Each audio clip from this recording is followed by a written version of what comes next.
Bien, maintenant on continue notre exercice avec la question suivante. Quelle est la valeur du TMS, c'est-à-dire du taux marginal de substitution du bien Y au bien X? Et quelle est la forme de ce taux marginal de substitution, de ce TMS? Est-ce qu'il est croissant ou décroissant?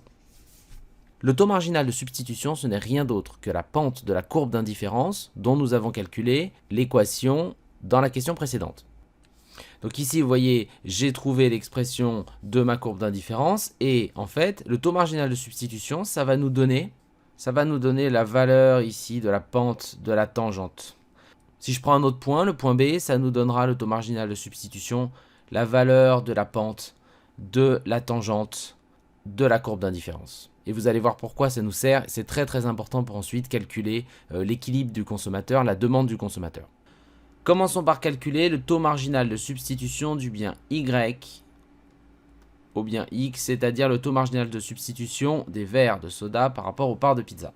On a une formule qui nous explique que c'est égal à la dérivée de la fonction d'utilité par rapport au bien X qui vient en deuxième dans l'expression taux marginal de substitution du bien Y au bien X. Donc on commence par le deuxième. Et on divise ça par la dérivée de l'utilité par rapport au bien Y. Et la dérivée de l'utilité par rapport au bien X, c'est ce qu'on appelle l'utilité marginale du bien X, ici les parts de pizza. La dérivée de l'utilité par rapport à Y, c'est ce qu'on appelle l'utilité marginale du bien Y. Ça m'explique en fait comment varie, vous voyez vous avez le des ronds, donc comment varie l'utilité, la satisfaction, quand je fais changer un tout petit peu le bien X.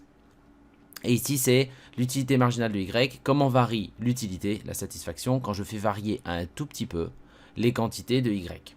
Toutes choses égales par ailleurs. Donc, la dérivée de la fonction d'utilité par rapport au bien X, l'utilité marginale, qu'est-ce que c'est? Reprenons notre fonction d'utilité. Notre fonction d'utilité, je le rappelle, c'est 2 que multiplie X à l'exposant 1 tiers, Y à l'exposant 2 tiers.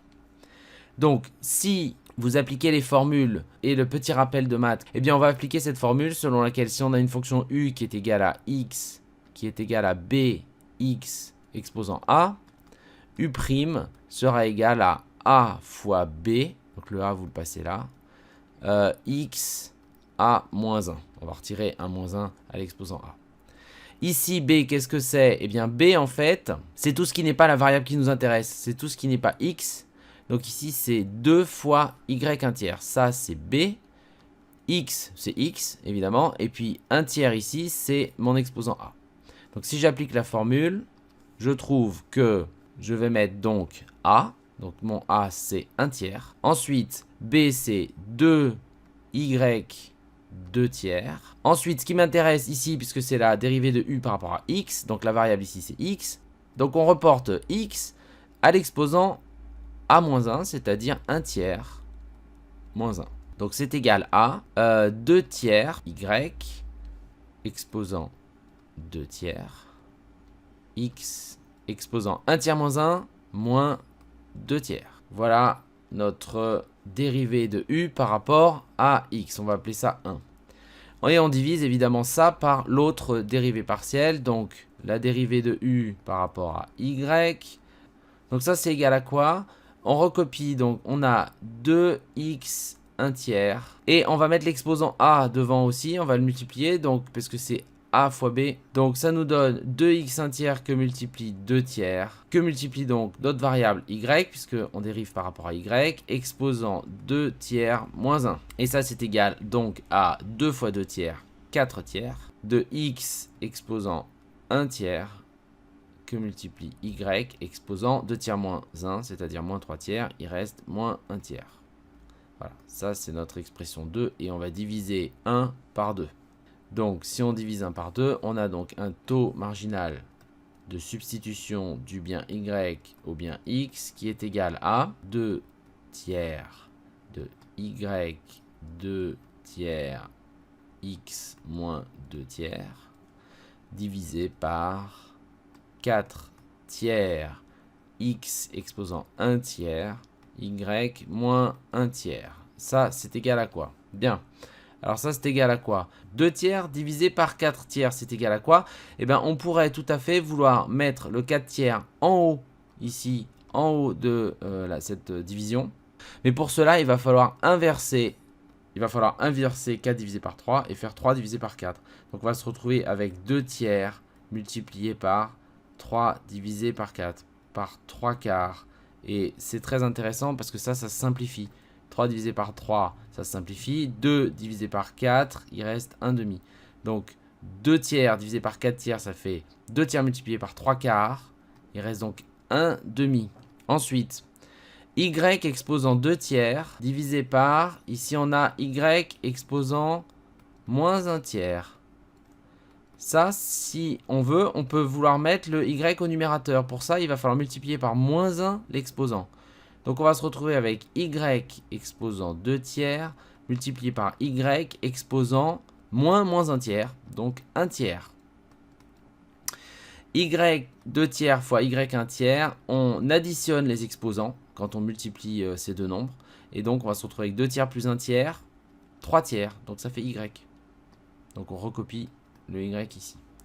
Passons maintenant à x. X moins 2 tiers divisé par x 1 tiers. Je peux vouloir mettre le x en bas. Je vais le mettre en bas. Et pour mettre le x en bas, celui-là, il faut que je multiplie ça par moins 1, l'exposant par moins 1. Donc je me retrouve avec 1 sur, parce que je mets tout en bas, x exposant 1 tiers fois x exposant 2 tiers.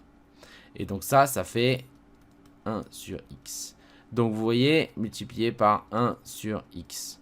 Donc mon taux marginal de substitution, c'est quoi? C'est 1 demi de y sur x. Voilà mon taux marginal de substitution. Bien, on continue de se corriger sur les questions. Et la deuxième partie de la question nous demande de vérifier que le taux marginal de substitution du bien y au bien x est décroissant. Et on va voir pourquoi il est décroissant. Mais d'abord, on va juste vérifier qu'il est décroissant en prenant son équation, qui était égale donc à 1 demi de y sur x. Et donc on peut se demander quelle forme a ce taux marginal de substitution quand le bien x augmente. Donc si x augmente, eh bien dans ce cas-là, le taux marginal de substitution du bien y au bien x, si ça augmente, alors tout ça diminue, puisque plus vous divisez par quelque chose de grand et plus tout va se mettre à baisser. Donc le taux marginal de substitution diminue quand x augmente. Donc il est décroissant. Retrouvez mon nouveau programme de cours sur la microéconomie du consommateur. Pas besoin d'avoir des connaissances, on résout directement un exercice type et je fais les rappels pertinents au passage.